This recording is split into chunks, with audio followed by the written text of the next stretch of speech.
എന്തിനാടി ആ പാവത്തിനെ കൊന്നേ? എന്തൊന്നടി നോക്കി പേടിപ്പിക്കുന്നേ?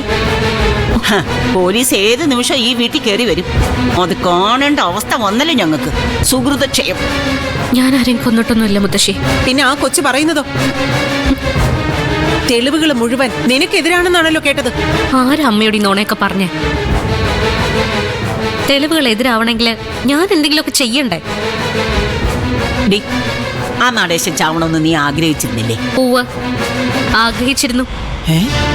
അയാൾ അത്രയ്ക്ക് ദ്രോഹിച്ചിട്ടില്ലേ അമ്മേ നമ്മളെ? അച്ഛൻ എന്ത് തെറ്റ് ചെയ്തിട്ടാ അയാൾ അങ്ങനെയൊക്കെ ചെയ്തത്? കുടുംബസ്നേഹമുള്ള ഏത് പെണ്ണും ചിന്തിക്കുന്ന പോലെ ഞാൻ ചിന്തിച്ചിട്ടുള്ളൂ. അതിനപ്പുറം ഞാനൊന്നും ചെയ്തിട്ടില്ല, ചെയ്യില്ല. പോലീസിനോട് ഇത് തന്നെ നീ പറയണം. അവരടുത്ത് തന്നെ ഇങ്ങോട്ട് വരും. എന്നും നേരിടാൻ ഞാൻ തയ്യാറാണ്. കുറ്റമൊന്നും ചെയ്യാത്തോണ്ട് എനിക്കൊരു പേടിയുമില്ല. പോലീസോ പട്ടാളോ ആര് വേണമെങ്കിലും വരട്ടെ. എനിക്ക് പറയാനുള്ളത് അവരുടെ മുഖത്ത് നോക്കി തന്നെ ഞാൻ പറയും. അഹങ്കാരം ഇവക്ക്. അതാ ഇങ്ങനെ കൂസലില്ലാതെ സംസാരിക്കുന്നേ.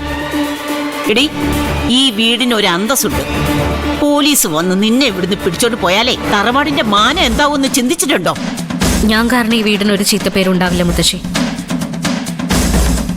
അങ്ങനെ ഉണ്ടാവാതെ നോക്കാൻ എനിക്കറിയാം. ആത്മവിശ്വാസം എപ്പോഴും നല്ലതാ. പക്ഷേ നിന്നെ അത് രക്ഷിക്കാൻ പോകുന്നില്ല. ഈ കേസില് നീ കുടുങ്ങും.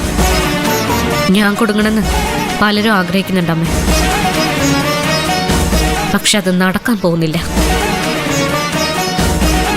എനിക്ക് എന്റേതായ ന്യായങ്ങളുണ്ടമ്മേ. നല്ല ബോധ്യമുള്ള ന്യായങ്ങള്.